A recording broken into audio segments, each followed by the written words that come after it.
آقا علیہ الصلوۃ والسلام کا ایک صحابی بڑا پیار کرتا تھا، بڑی محبت کرتا تھا، سوچنے لگا آقا سے کوئی تحفہ لے لوں جو میرے قبر میں کام آ جائے۔ ایک دن انصاری برادری کی ایک عورت، حدیث شریف ہے حضرت اور طبرانی کی حدیث ہے، سننے کی بات ہے، ایک دن ایک عورت نے اپنے ہاتھ سے چادر بنی، کپڑا بنا، وہ بھی بغیر وضو کبھی ہاتھ نہیں لگایا، وضو بنا کر کے بنا کرتی تھی اور ہاتھ لگایا کرتی تھی، اور میرے آقا کا نام لے کر کے تاگا اس میں ڈالا کرتی تھی۔ چادر تیار کر دی، نبی کی بارگاہ میں پیش کرنے آ گئی اور کہنے لگی آقا اس کو قبول فرما لے، میرے نبی ابھی کھڑے ہی ہیں، اس کو ہاتھ میں نہیں لے رہے۔ اس عورت نے سوچا کہیں آقا منع نہ فرما دے، تو کہنے لگی آقا آپ کی بارگاہ وہ ہے جو آپ کی بارگاہ سے کبھی کوئی خالی ہاتھ نہیں گیا، اور آپ سے جس نے مانگا آپ کی طرف سے لفظ نہیں سنائی نہیں گیا۔ اب بریلی کے امام بولے واہ کیا جود و کرم ہے شہ بدہا تیرا، ذرا پیار سے بولیو ماشاءاللہ، واہ کیا جود و کرم ہے شہ بدہا تیرا، اور نہیں سنتا ہی نہیں مانگنے والا تیرا۔ میرے آقا نے وہ چادر لے لی، لیکن جیسے ہی آقا نے چادر قبول فرمائی، وہ عورت کہنے لگی آقا آقا میری تمنا یہ ہے، میری آرزو یہ ہے، میری چاہت یہ ہے کہ اس کو آپ استعمال کر لینا۔ ذرا حدیث اٹھا کر کے دیکھو، نبی نے اس چادر کو لے لیا، اس کو استعمال کیا، اس کو پہنا، مگر اس کا عمامہ نہیں بنایا، اس کا کرتا نہیں بنایا، اس کا جبہ نہیں بنایا، اس کو تہبند کی جگہ باندھ لیا، لنگی کی جگہ استعمال کیا۔ میرے نبی وہ لنگی پہن کر کے باہر کو گئے، وہی گاؤں کا رہنے والا صحابی، وہی دیہات کا رہنے والا پیارا صحابی آ گیا اور آ کر کے کہنے لگا آقا سونے آقا چادر بڑی پیاری ہے مجھے دے دو۔ چادر مانگ لی، آقا چادر بڑی پیاری ہے مجھے دے دو۔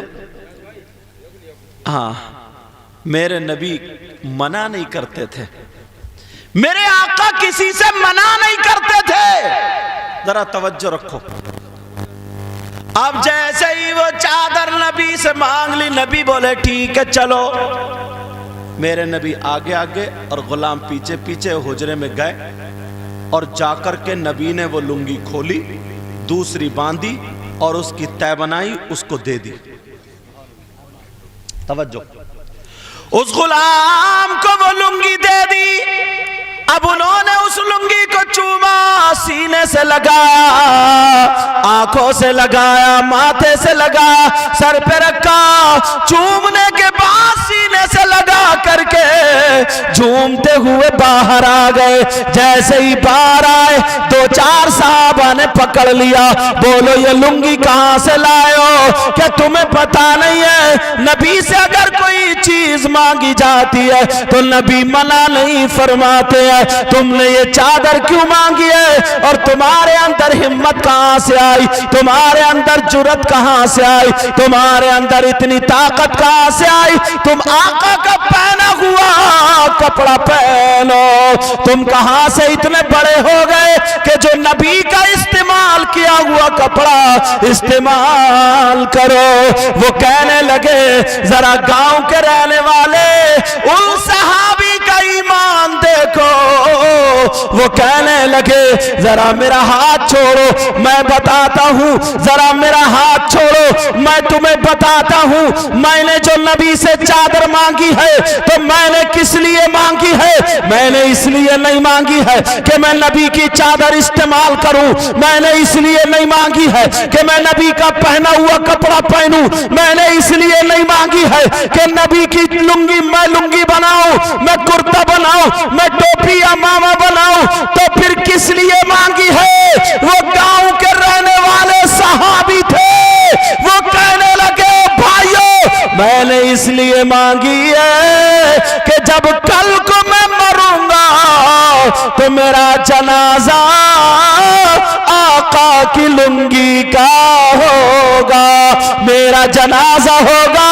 اور آقا کی لنگی کا کفن ہوگا۔ میرے جنازے پر کفن کس کا ہوگا بولو؟ آقا کی لنگی کا، آقا کے کپڑے کا۔ یہ ایک ایمان تھا، یہ ایک عشق تھا۔ آج ہمارا عشق دیکھو، ہم اپنے آپ کو دیکھ لیں۔ نبی نے فرمایا الصلاۃ قرۃ عینی، نماز میری آنکھوں کی ٹھنڈک ہے۔ اب بتاؤ آنکھوں میں جب ٹھنڈک پڑے تو کتنا سکون ملتا ہوگا۔ نبی فرماتے نماز میری آنکھوں کی ٹھنڈک، اور اپنا کیا حال ہے؟ صرف جمعے جاتا ہے، 8 دن بالکل گول۔ کبھی اگر فجر میں نیند نہیں آ رہی ہے تو کھانستا ہوا پہنچ گیا، کبھی مغرب میں پہنچ گیا، اور جلسے میں ایسے نعرے مارے گا یہ لگتا ہے کہ سب سے بڑا نمازی، سب سے بڑا متقی، سب سے بڑا پرہیزگار، سب سے بڑا نیک انسان یہی ہے، اور پتہ چلا کلی کھڑے کھڑے موت کا آیا تھا۔ سے بتا رہے ہوں میں، مگر نبی کی باتیں ہمیں لینی پڑیں گی، توجہ رکھنا، آقا کی باتوں پر ہمیں عمل کرنا پڑے گا۔ یار ایک بات اور بڑی پیاری یاد آ رہی ہے، کہہ دوں؟ سننا چاہ رہے ہو؟ ماشاءاللہ پبلک اتنی ہے کہ کرسیاں کم پڑ گئی، بیچارے کھڑے ہیں۔ اب میں کہہ بھی نہیں سکتا کہ بیٹھ جاؤ، اگر بیٹھ گئے تو تمہارے پاؤں میں بیٹھیں گے یہ، کیونکہ انہیں دیکھنے ہی نہیں ملوں میں، آڑ ہو جائے گی نا۔ مگر کھڑے رہیں، انشاءاللہ نبی کے نام پہ کھڑے ہو گئے، اللہ اور رسول کا ذکر سننے کے لیے کھڑے ہو گئے، نیت اچھی رکھنا تو تمہارے پاؤں کی بیماریاں نکل جائیں گی، سمجھے؟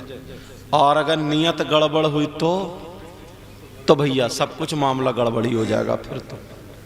پھر تو صبح کو کہو گئی بولے یار بڑا گھٹنوں میں درد ہو رہا، پھر تو خود بخود درد ہوگا۔ لیکن سنو، امام احمد بن حنبل کی یہ بات ہے، سر 4 امام ہیں، کتنے بولو؟ اپنی مسجد کا امام صاحب مت سمجھیو انہیں، 4 امام ہیں، امام اعظم ابو حنیفہ، امام شافعی، امام مالک، امام احمد بن حنبل، چاروں برحق ہیں۔ یہ ایک شاگرد کے ساتھ جا رہے تھے، کہاں جا رہے تھے؟ شاگرد کے ساتھ جا رہے تھے، مگر ندی کے کنارے کنارے چل رہے تھے۔ کہاں چل رہے تھے بولو؟ ندی کے کنارے پہ ایک پیڑ جو تھا نا، اس کی ٹہنی، اس کی ڈالی ندی میں جھکی ہوئی تھی، اور ایک بچھو اس کی ٹہنی پہ بیٹھا تھا۔ امام احمد بن حنبل چلے، ہوا چلی تو وہ بچھو گر گیا۔ اب بیچارہ وہ بچھو ڈوبنے لگا، مرنے لگا، لوگ اسے دیکھ رہے مگر کوئی بچانے نہیں جا رہا۔ بولو کون بچائے؟ وہ تو خود کاٹ لے گا، وہ ڈنک مار دے گا، بچانے نہیں جا رہا کوئی۔ امام احمد بن حنبل جن کی جوتی لوگ اٹھایا کرتے تھے، جن کے ہاتھ چوما کرتے تھے، آج کے دور کے 50 امام 50 پیر ایک طرف اور امام احمد بن حنبل ایک طرف، انہوں نے دیکھا تو کپڑوں سمیت ندی میں گھس گئے اور بچھو کو ہتھیلی پہ اٹھا لیا، ڈوبنے سے بچا لیا، بچھو کو ہتھیلی پہ اٹھا لیا، مگر بچھو بھی اپنی کرنی سے باز نہیں ہے، اٹھایا گھما کے JCB کی طرح اٹھایا، گھما کو ڈنک مار دیا، اور جب ڈنک مارا تو ایسے سیدھے سے تو نکلے گی، مگر انہوں نے بچھو کو ڈبویا نہیں، ہاتھ میں رکھے رہے اور اس ٹہنی پہ بٹھا دیا، اس نے ڈنک مار دیا۔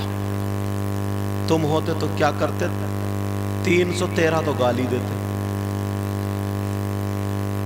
اور 15 بھی ہو جاتی تو کوئی بعید نہیں ہے، ورنہ اٹھاتے چپل اور گالی دیتے، وہ کہتے کم وقت تجھے ہی بچا رہی ہو تو ہی کر، اور غوطے گردن پکڑ کے 2 غوطے اور مارتا کرتے، مگر امام احمد بن حنبل نے برداشت کر لیا اور پھر بٹھا دیا اس کو۔ اب نکل کے واپس آئے، پھر ہوا کا جھونکا چلا، وہ بیچارہ پھر گر گیا، پھر ڈوبنے لگا۔ اب لوگ کہہ رہے ہیں اب جائیں یہ نکالنے کے لیے آ رہے کٹے ہوئے، اب دیکھوں گا کون بچائے گا، مگر ان کے اندر دل تھا۔ امام احمد بن حنبل پھر گھس گئے اور پھر دوبارہ اس بچھو کو اٹھا کر کے بچا لیا، اور جیسے ہی بچایا بچھو نے پھر دوبارہ ڈنک مار دیا۔ بچھو بھی بڑا بدتمیز تھا، اس نے بھی ڈنک مار دیا، اور ڈنک مارا پھر بٹھا دیا انہوں نے۔ 3 مرتبہ ایسا ہوا، جو برابر میں شاگرد تھا نا اسے جلال آ گیا، وہ کہنے لگا حضور 2 منٹ دے دو مجھے، اس بچھو کی قلعی سنبھال دوں گا میں۔ بولے کیا مطلب؟ بولے سرکار دیکھ نہیں رہے آپ بچا رہے ہیں اور آپ ہی کو کاٹ رہے ہیں، بس 2 منٹ دے دو، 2 چپلوں میں اس کو ٹھکانے لگا دوں گا۔ اب گر گیا سرکار، اب مت جاؤ، اب مت جاؤ سرکار، مجھے جانے دو۔ اب اس نے نکالی اپنی چپل، کہا سرکار بس 2 منٹ دے دو۔ امام احمد بن حنبل بولے ٹھہر جاؤ، اس کو روک دیا اور اندر گئے، پھر اس بچھو کو اٹھایا اور ٹہنی پر رکھ دیا، پھر اس نے کاٹ لیا۔ اسے اتنا جلال آ رہا، اتنا جلال آ رہا مرید کو، جو شاگرد تھا نا اسے اتنا جلال، کہنے لگا سرکار آپ دیکھ نہیں رہے آپ بچا رہے ہیں، آپ کو کاٹ رہے ہیں۔ کتنا کم بخت ہے، اپنی بری عادت نہیں چھوڑتا۔ تو امام احمد بن حنبل کا جملہ سنو، دانو پورا کے رہنے والوں، یہاں کے مسلمانوں، امام احمد بن حنبل کا جملہ اپنی دل کی تختی پہ نوٹ کر لینا۔ انہوں نے کہا بیٹا یہ کیڑا ہے، جانور ہے، میں انسان ہوں، اشرف المخلوقات ہوں۔ جب یہ اپنی بری عادت نہیں چھوڑ سکتا تو پھر میں اپنی اچھی عادت کیسے چھوڑوں؟ جب یہ اپنی بری عادت نہیں چھوڑ سکتا تو میں اپنی اچھی عادت کیسے چھوڑ دوں؟ سبسکرائب کریں قادری رضا اسلامک چینل کو، لائک کریں، شیئر کریں۔